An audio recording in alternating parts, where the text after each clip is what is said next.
All right. Well, good afternoon, everybody. I'm Jessica Groskopf with Nebraska Extension, and I want to welcome you all to our next installment in the Grain Marketing for 2025 series. I am running solo today. Cory's not able to join us, but I can manage the chat as well as share the screen, so that I hope if you have questions, you can stick those in the chat for the time being. I've made it to where you cannot unmute yourself or start your video, but here towards the end of the session, I'll make sure that I unlock that for you and we can have a conversation face to face if you would like. So in the meantime, if you have any questions, you're welcome to put them again in that chat feature so that I can address those potentially as we go along. I might hold a few of them depending on the complexity of the question until the end. So today is again a little bit on our series on the cost of production and grain marketing plans. And so we're going to be continuing the discussion that we had from last week. So I don't think we've shown you this picture of price risk yet. And I think it's really important that we think about the fact that there is basically a distribution, for a lack of a better term, around prices, right? There's a wide range of possibilities of where prices, whether it's for corn or for soybeans or for wheat, where those prices could fall. And so on the screen, I have the distribution of corn prices potentially there for you to look at. And really, where we're sitting at on current December 2025 corn prices is pretty close to the center of that distribution. So we still have some downside risk, but we also have some upside risk. And we'll be talking about grain marketing today and thinking about that wide range of probability of where grain prices could fall, right? And this distribution is actually pretty similar for the other commodities, but I want you to start to think about the possibilities of grain prices, okay? So what are the absolute possibilities there, and not just a singular thought of where we think they should be, but what is the true capacity of prices for grain? So one of the ways that we manage price risk is by utilizing grain marketing plans. And I would really encourage you, if you're a farmer in the room, that you actually sit down and you write a grain marketing plan. So today we're going to focus on some of those strategies for writing that plan, as well as thinking about how we think about that plan maybe a little bit differently. So when I work with farmers and ranchers, a lot of times they say, I'm not sure what to do, right? I'm afraid that I will price too much of my crop and I can't produce what I have priced. I'm afraid that I'm, shooting from the hip too early or waiting too long, or I frankly need more than the market is currently offering. And so these emotions really are what keep us from marketing. And one of the ways to battle those emotions is with a written plan. If we have a written grain marketing plan, we are helping ourselves get past those emotions and marketing grain in regular intervals. So often when we talk about marketing grain, and we haven't talked a lot about this in this session, but we often get the discussion of hedgers versus speculators. And I really want to focus on you all as farmers being hedgers.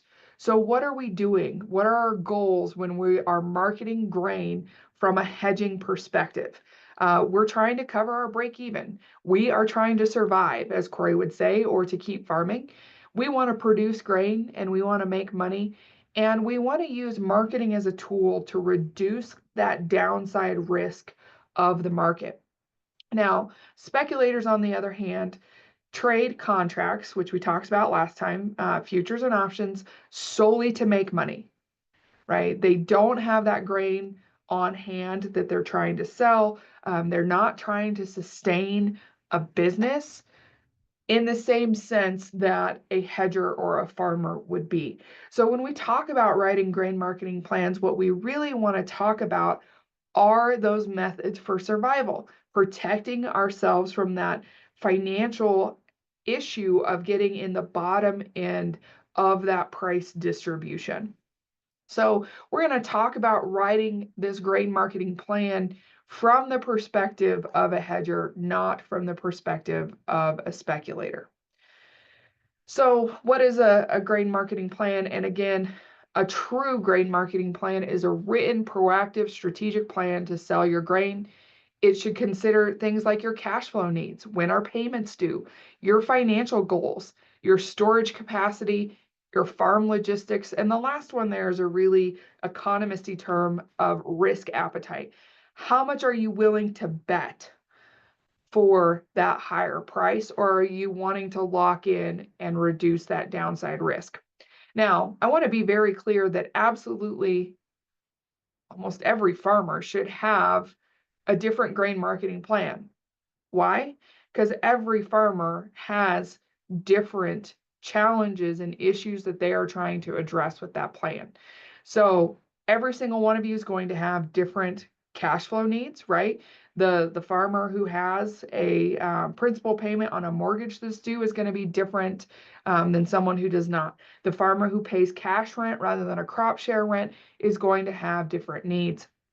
We all have different storage capacity. We also have different farm logistics. So farm logistics kind of goes into storage capacity, but also just into things like hauling and things like that. So everyone's going to have a slightly different plan. No two plans are going to be the same, especially if they're customized to fit your needs as an individual producer. So marketing plans are pretty simple. They're going to be made up of statements like this, and I'm going to show you a couple of plans today that are examples that use this format. So I'm going to sell a certain number of bushels of grain by a given date at a price. If we're doing this in the pre-harvest method, it's going to be for delivery on a date using a certain contract. Okay, so those underlined portions get updated. The price component of this is slightly difficult because it is, remember, we can separate out from our discussion 2 weeks ago, we can separate out the futures price from the basis value.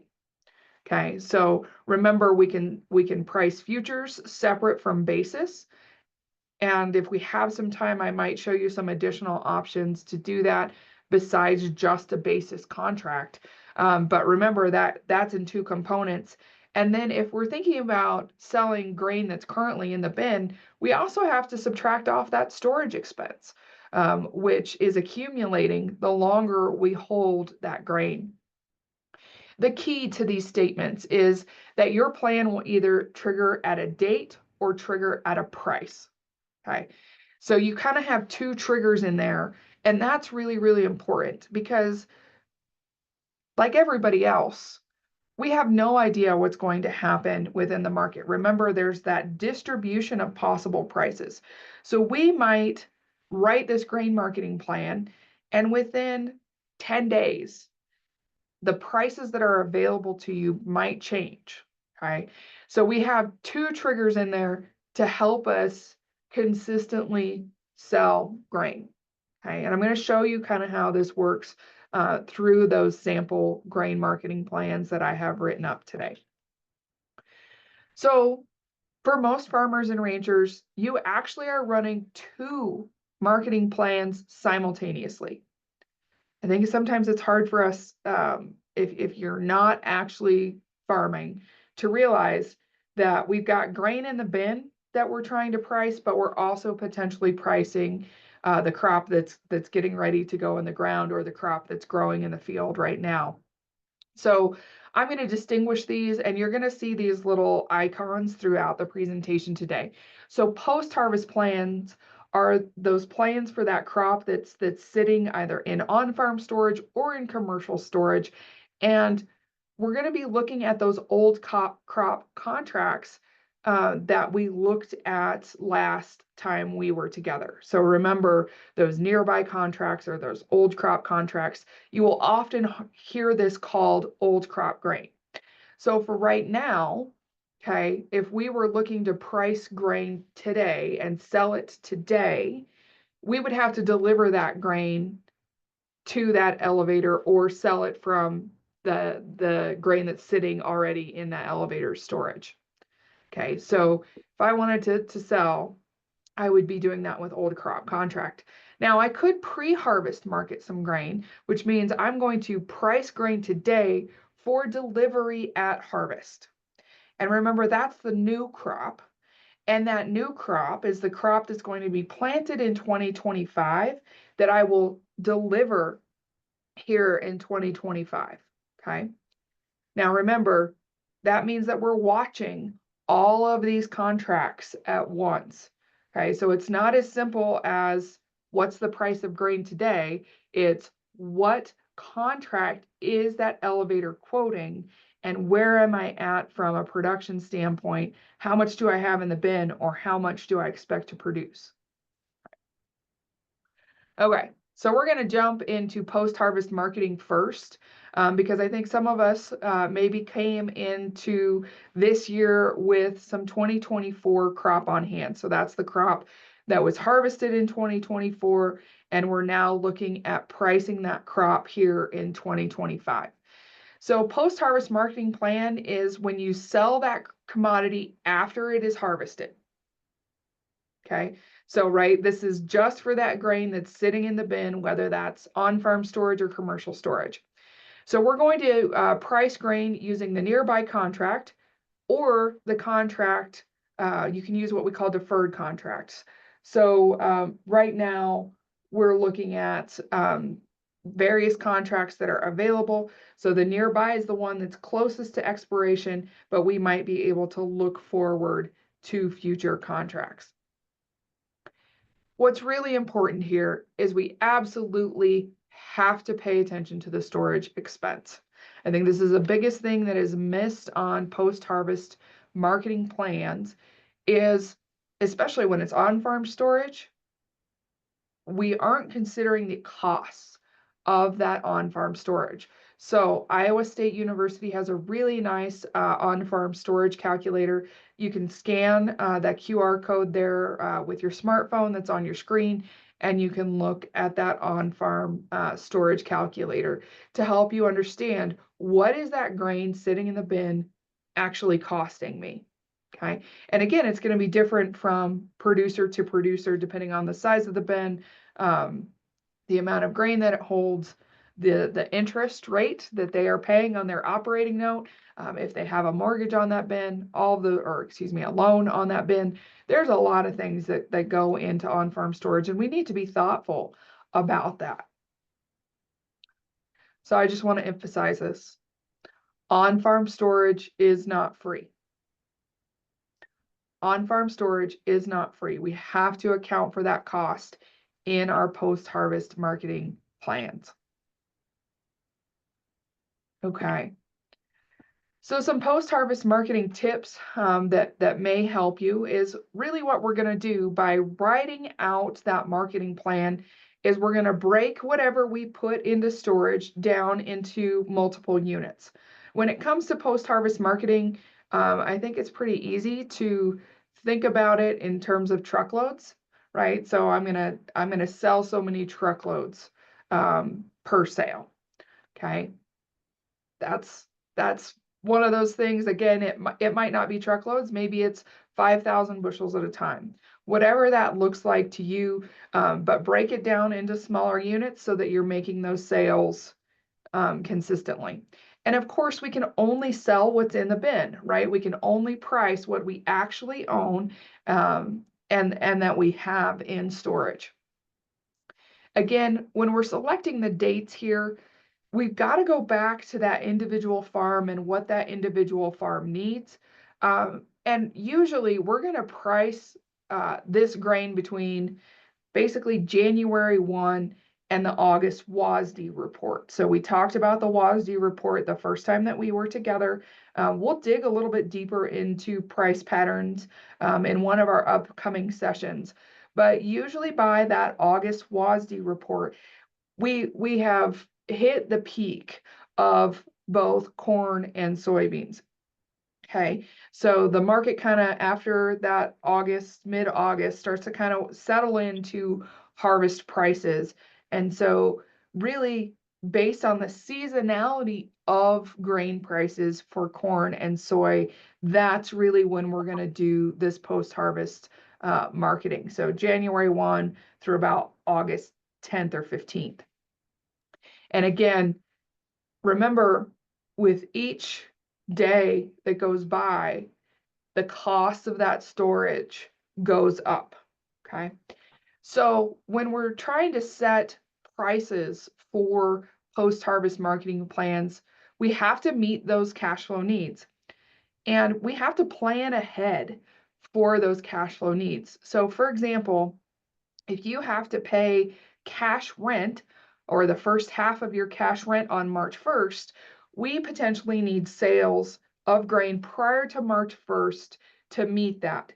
We don't really want you to be calling the elevator on, February 15th to make that March 1 cash rent payment. We hope that you have been watching the market and making those sales and planning for that payment through your grain marketing plan. When we look at post-harvest, right, the reason that we've got grain in storage is because we think that at some point in the future we can get a better price. So we put it in storage with that expectation. Okay, so when we do that, really when we're pricing, we need to beat whatever the price was at harvest plus that storage expense. And again, slowly but surely, that kind of benchmark or price target is going to kind of move up because that storage expense is accumulating over those months that we've got it in storage. Okay, so again, if you have questions today, make sure you stick them in the chat. Happy to answer questions. I know I'm potentially going a little quick here. I'll make sure we pause and take time for questions. So if you have questions, make sure you throw them in the chat. Okay. So when we discussed I think it was 2 weeks ago, we discussed futures markets and how futures markets function. One of the things that we discussed were futures contracts.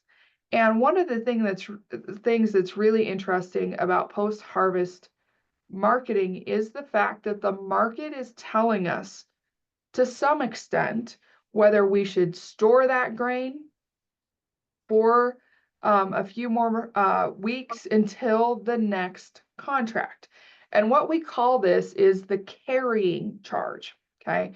So this is Jessica's really silly way to remember carrying charges. And basically the way that I imagine this is that the market is asking you, and I always imagine bushel baskets for some reason, but the market is asking you to carry that grain or hold that grain, and in my mind, in that bushel basket, until the next contract. So what it's telling us through the carrying charge is if you will leave that grain in storage, we will pay you more for it in the future. That's what a carrying charge tells us. So if you're sitting here today and you're saying, do I continue to store grain or do I sell grain? What we want to be looking for is the carrying charge, okay? So let me look here. On your contracts, for example, we can be looking between, let's say, the current, let me get my words right. The current contract, let's say for corn is March, or we could look forward to July. Okay. which is another deferred contract that's available to the corn market. So we're going to look at the difference in the price between those two contracts.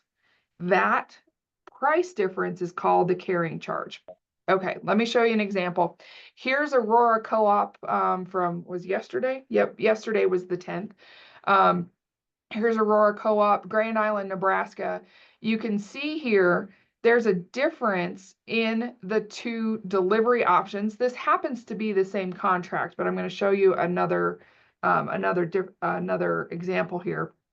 So they are allowing you to deliver either on February of 2025 or March of 2025, and they're offering a 2-cent difference. This is a small example of a carrying charge. But let me show you an example from last July. This is Louis Dreyfus in Iowa. And this is really interesting here. When we calculate the carrying charge, there's a negative 20-cent basis on July 11th of last year at this location in Iowa. So what is the market telling us as farmers to do? The market is saying, hey, if you deliver that today, I will pay you 20 cents more, even though it's the same contract, than if you wait until August to deliver it. So this happened to be one day that I was looking at the Louis Dreyfus bids, and it really struck me, right? This is a clear sign from the market that says, if you want to sell that grain, get it out of storage today, I'll pay you 20 cents more, okay? So when we're looking at this carrying charge or the difference between these contracts, a small or negative carrying charge says they want the grain today, not in the future. Okay, so they want you to, if you're thinking about selling, they're providing you with that incentive today. They're not paying you to store that grain for delivery in the future.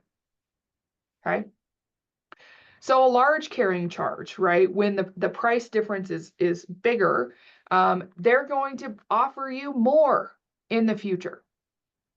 Okay, so again, that future delivery month price is going to cover your storage expense.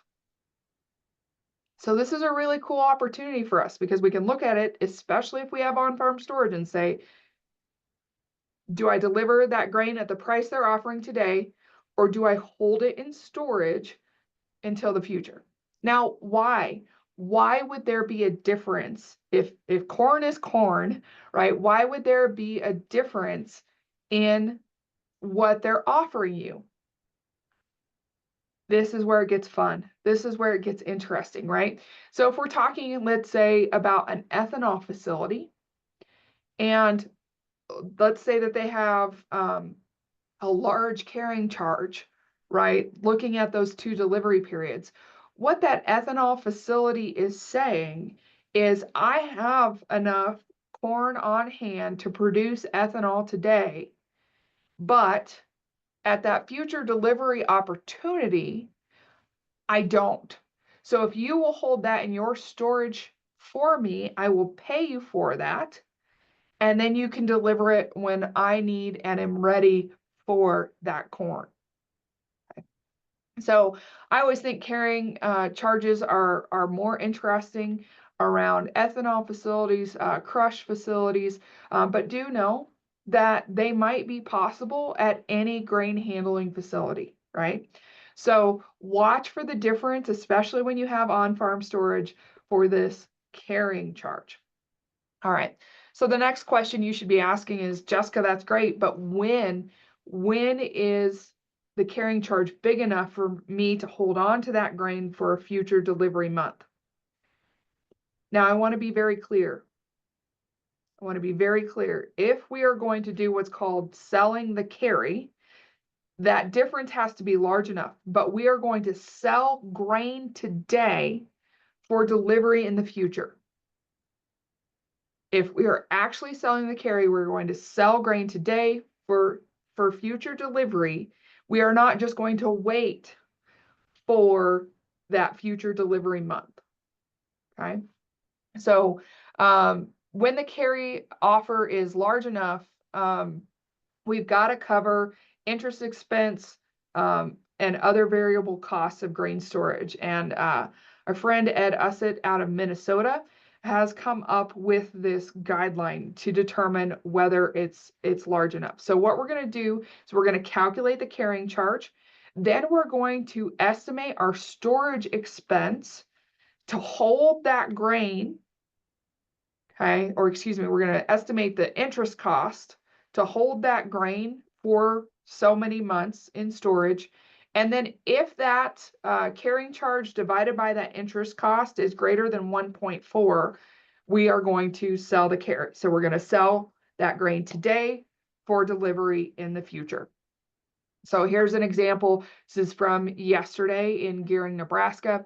So what we look at is the difference in the contract. So we're going to look from the March contract of soybeans to the May contract of soybeans on the futures price.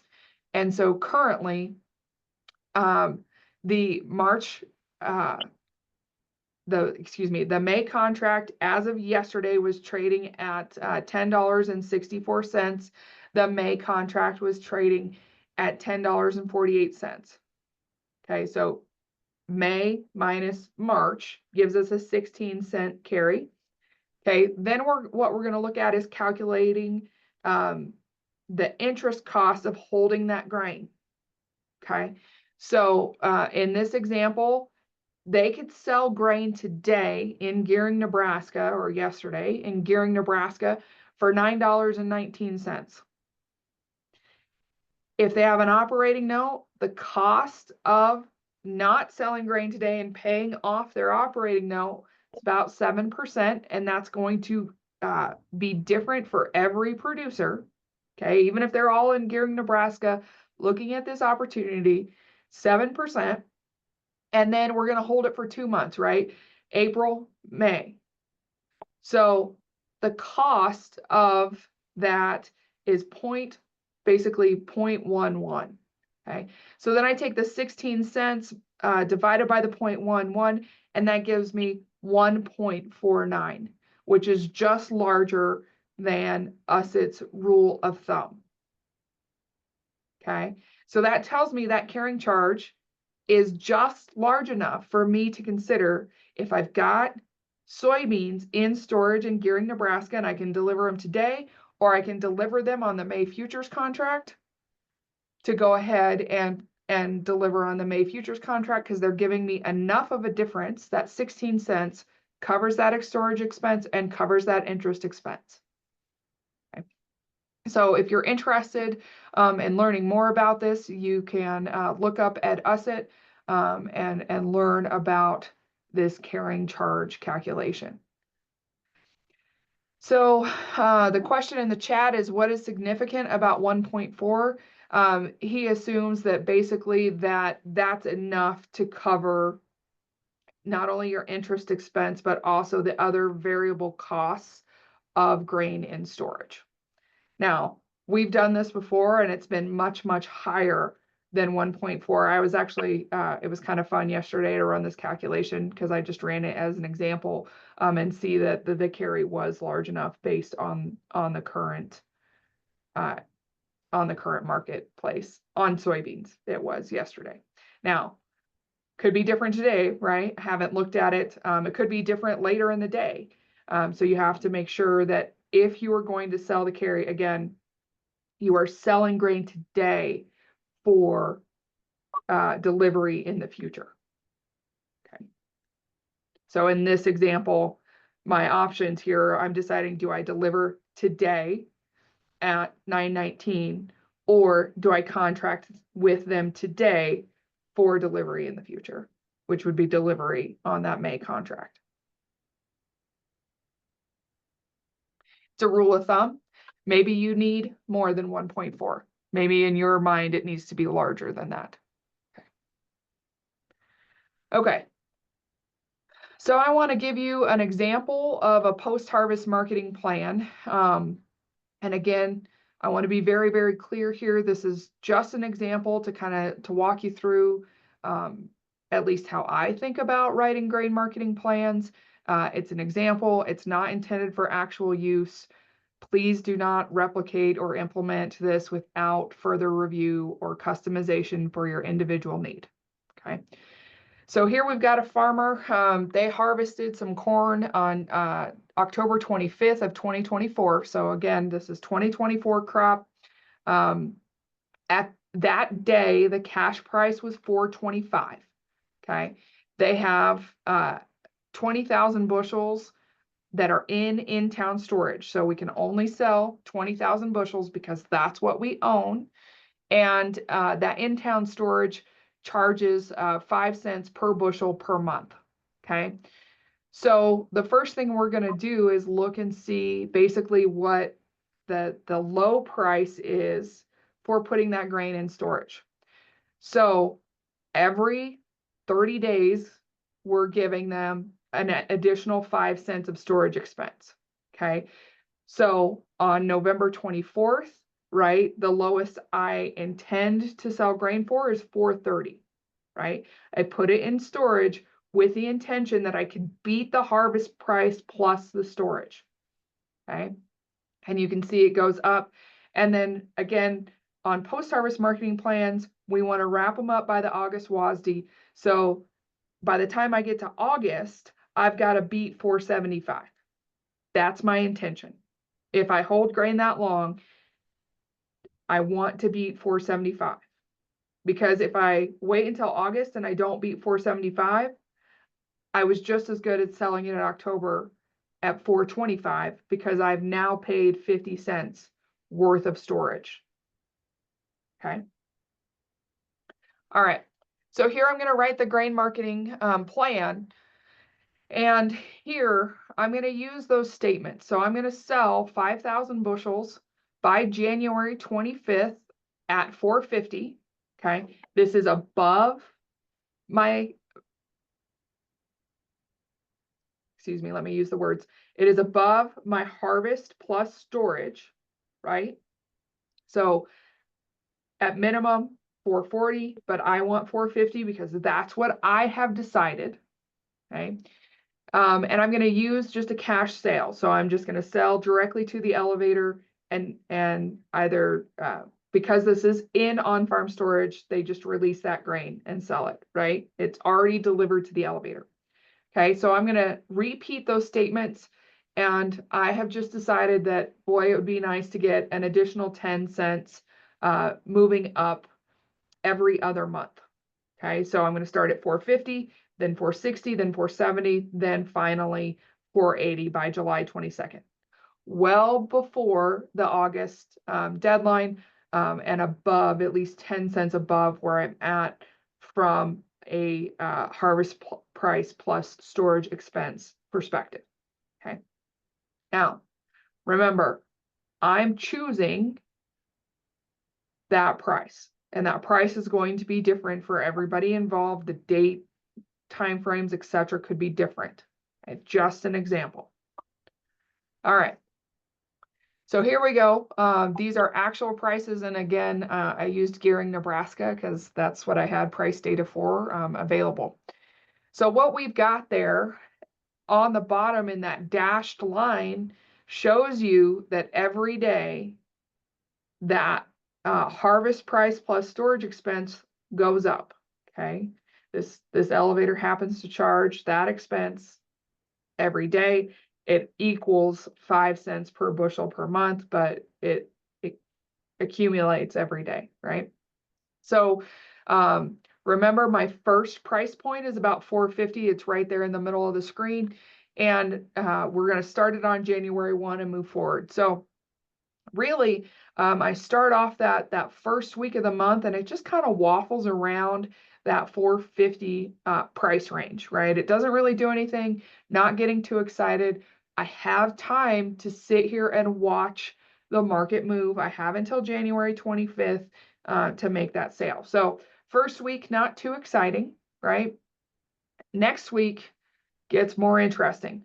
So about January 9th, I cross over that 450 price range, but boy, it's moving up, right? And so like all farmers, I decide, This looks pretty good. I have until the 25th to make a decision. I'm going to sit here until the 25th. Finally, on the 24th, I might have missed some higher prices, but in this example, the farmer goes ahead and pulls the trigger at 471. Okay. So remember that statement has both a price and a date target. So I have some flexibility here in where I'm at. Have some flexibility, right? I'm going to sell that 5,000 bushels at a price by a date. And when that market really started to move up, I kind of sat and watched it. Now I could have come back. I think it hit, I don't know, 473 or something like that. Okay. But I didn't pull. But when it came back down to 471, I was like, that's pretty good, right? So I beat my price, but I met my date trigger. I beat my price, but I met my date trigger. So maybe on February 1st, I had a bill that was due or something like that. So I went ahead in this example, or the farmer in this example, pulled the trigger 5,000 bushels on January 24th at 471. Okay. Now, for some reason, this farmer has in their mind, boy, that 10-cent gap between sales feels good. So they're looking at their next sale and saying, okay, now I've got to sell 5,000 more, but I've got 2 months to do it. Well, the market pops up on them. Okay. And again, this is just cash prices in Gering, Nebraska, pops up on them to 481. They go ahead and pull the trigger. This time they only sell 1,000 bushels, and it was just 5 days later on January 29th at 481. Okay. So you can see how the grain marketing plan keeps them moving forward, is thoughtful about what do I want. Okay, now they still have 4,000 more bushels to sell before March 24th. And they're interested to see what's going to happen in the market, right? When they wrote this grain marketing plan, we didn't know about the tariff flip-flop back and forth, those kinds of things going on. Now, what I will say about this is don't be fooled, okay? This is an example plan. It's really easy to create moving backwards, right? I wrote this knowing what was happening within the market, okay? Occasionally, I'll put up these grain marketing plans, and the price at harvest will be better than what the market is currently offering. So sometimes that date trigger is going to come along and you're going to sell for less than you wanted to. Okay.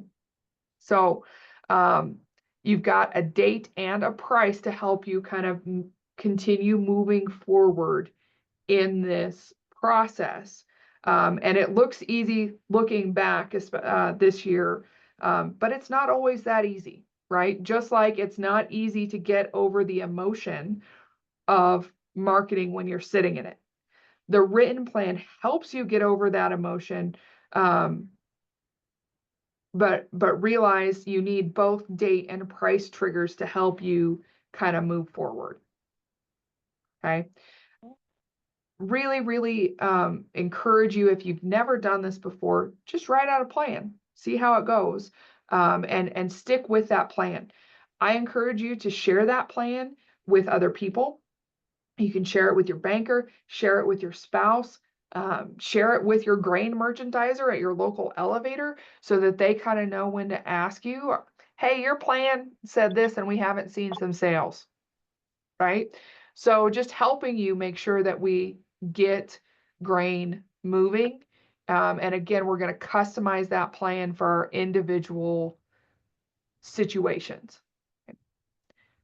Okay, I'm going to pause here for a second. Any questions on post-harvest marketing plans? If you've got a question, go ahead and stick it in the chat.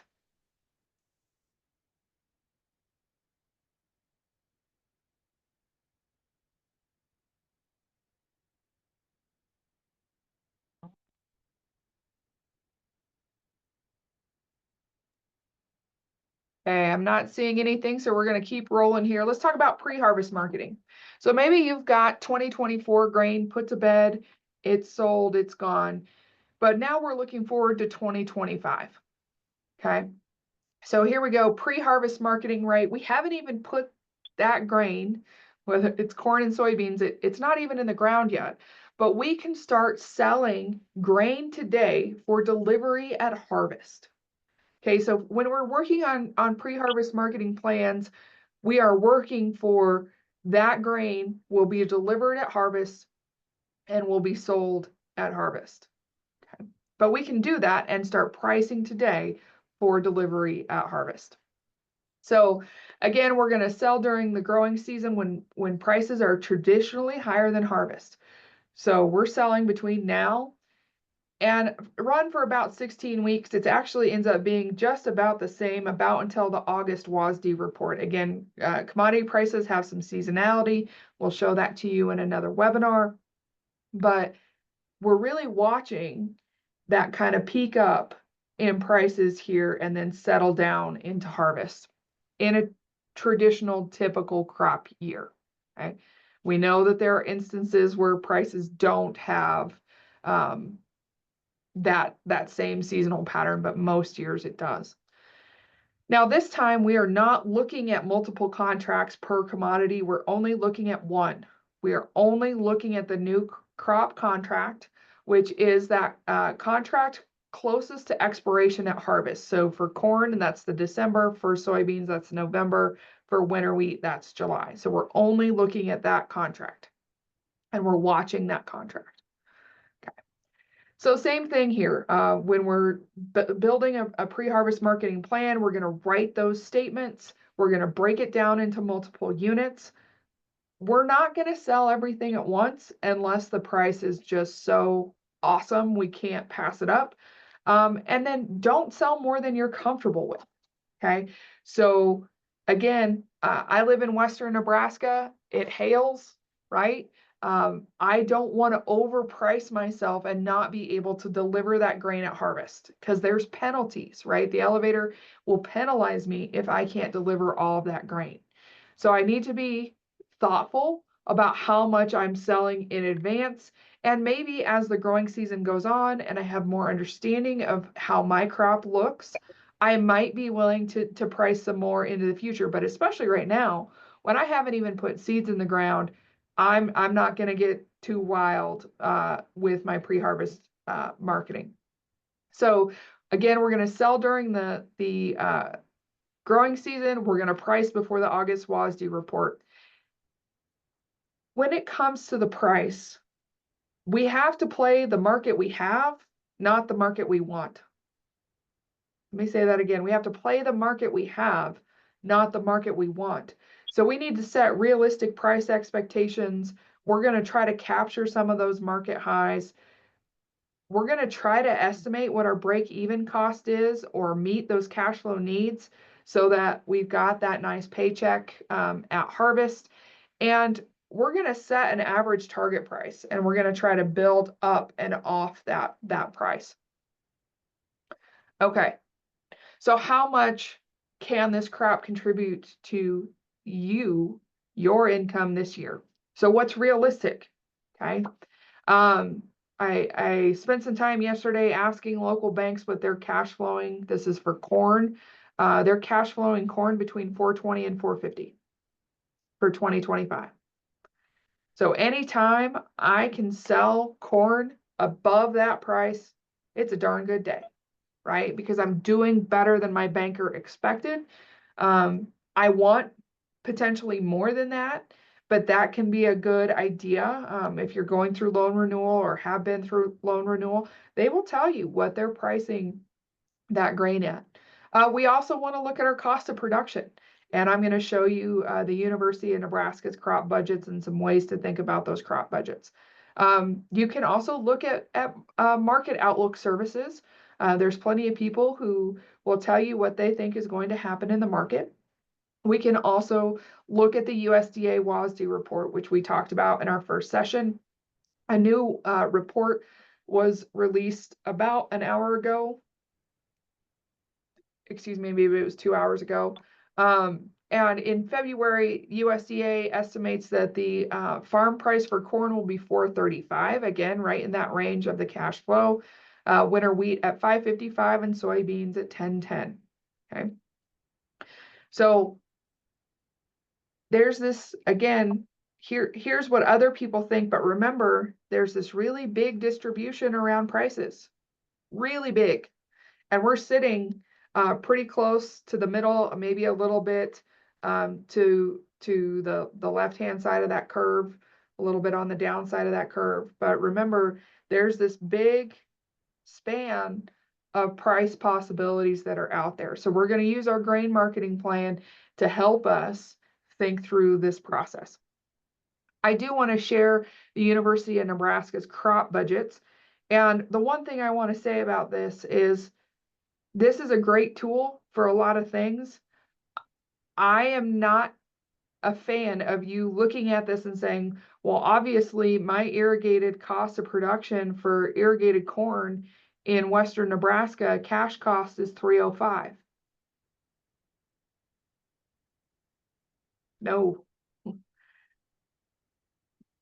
There's so many assumptions in these budgets. You need to go to your records, your cost of production, your financial situation, and calculate this out. Okay. So again, they're a useful tool. They can help you build your own budgets. They can help you think about where prices are. But these costs are probably not the best way to think about where you are at as an individual. Okay. So just as a reminder, if you've never seen our budgets, we report two prices. We have the cash basis and we have the economic basis. Cash basis only covers cash costs. Economic basis includes unpaid labor, depreciation, and opportunity costs of investment. In the long run, we want to be over that economic cost. Okay, in the short run, we might only be able to get to that cash basis. And the same is true with you. So if you're running budgets, you're only looking at your cash costs. We need more than that to cover things like depreciation and unpaid labor. Okay. So make sure that as you're thinking about budgets, as you're running your cash flows for your farm, you're thinking about what else do I need to cover in that? And if we're going to be using these to help us develop a grain marketing plan, that we're moving forward a little bit faster on that. So this is what our budgets look like when you print them out. I want to point out a couple of things here. Why, Jessica, are you not recommending that we use this? Part of this is the yield expectation. Part of this is that every single one of us is going to pay a different price for various inputs, right? Me and you don't pay the same for seed. Me and you don't pay the same for fertilizer. So our individual cost of production is different. Even if we pay the same for the fertilizer, if we apply it at different rates on different fields, those different fields will have different costs of productions. And then the yield expectation of that crop or that field will be different, which means that the dollar per bushel for each field that I need to target at could be different. So remember, one of the things I like to look at is considering cost per acre. Maybe in my marketing plan, I'm trying to cover a certain cost per acre rather than just a dollar per bushel. Okay. And remember, ultimately, what we're trying to come up with is we need to cover the total economic cost of production. Earlier I showed you the distribution around prices. Here I want to show you the distribution around yield. Okay. We do have tools that help us manage this. In a later session, we're going to get into the role of crop insurance in protection on both yield and price. But remember, there's a big distribution around yield. And so if we're just using our APH to determine what that yield value is or what that price per bushel is, we might be missing the mark. Again, I guess I'm kind of shifting towards trying to cover a certain amount of production costs per acre with my pre-harvest marketing. Okay. Just as a reminder, prices change every year. We see a consistent increase in seed. This year we saw a drop in drop in fertilizer prices, a drop in crop insurance, and a drop in machinery ownership. But we're seeing strong seed, pesticide, and land costs there that we have to take into account. Okay, remember, I'm just going to hit it home one more time. Every farmer, every field has a different cost of production due to different input prices, rates, debt loads, and yield potential. So again, I've been thinking about this a lot. I don't know how to illustrate it well, but are we marketing to cover cost per acre? And maybe just that little bit of a shift in your thought process. Here's my pre-harvest marketing plan, and then we will be able to open it up for questions. Here we go. This farmer had the bank cash flow them at $4.50 per bushel. They have 500 acres with an APH of 180, 180 bushels per acre. Sorry, that APH is in the wrong spot on the screen. So anyway, they have an anticipated 90,000 bushels of anticipated production. They're comfortable pre-harvest marketing about 25% of that production. So they're going to market around just over 2,200 bushel, or excuse me, 22,000 bushels. And they're kind of looking at this estimated cost of production per acre of around $300,000 if they have 500 acres, okay? So what they're going to do is the same thing. They are going to sell so many bushels by a date for a price using a specific type of contract. And remember, when we're pre-harvest marketing, that's for delivery at harvest. Okay, that's for delivery at harvest. So here you can see that we're going to make sales every month. We've got some smaller units in there. Varies by when we think prices will be higher. And so this first sale is only 500 bushels, just trying to get something started. Then it pops up to 5,000, and then finally in July it's back down to 2,000 to cover their total that they wanted to market pre-harvest wise. So if I knew 450 was my minimum, here's an example of where they really had to wait on the market. They really had to wait on the market to come up to their starting sale price, right? So again, we hit it just in time for them to get that market, to get that price target met. 452 right at the end of January, but you can see it struggled along there for quite a while before it popped up. Okay, so in this example, they sold their 500 bushels on January 30th at 452. Okay, so again, 2 cents better than what they pointed it out for, but still within the date range, got it done before that February 1st. Now, they will not receive payment for that grain until it's delivered. Okay, so they've got it locked in. They've helped reduce that downside price potential, but still left quite a bit for upward movement on that market. And here you can see there on the right-hand side of the screen, they covered very little of their estimated cost of production, but they are starting to look at that as a whole. Just one more reminder. These things are happening simultaneously. This farmer can be watching old crop trying to sell 2024 grain and watching new crop trying to price 2025 grain. Okay, so they're two different contracts. They're at two different, they are different contracts, not just two. They're different contracts. They're bouncing around at two different levels. And don't get lost in one or the other. If you have grain in the bin and you want to market grain this year, make sure you've got your grain marketing plan written and you're ready, willing, and able to tackle those prices and make sales by those estimated dates. Okay. I'm going to stop the share here. I'm going to give you guys a little bit more freedom here. So I am going to allow you to unmute yourselves. And I am going to take the last 5 minutes of today's webinar and take any questions that you may have. So again, you do have the ability to unmute yourself, or you can stick that in the chat.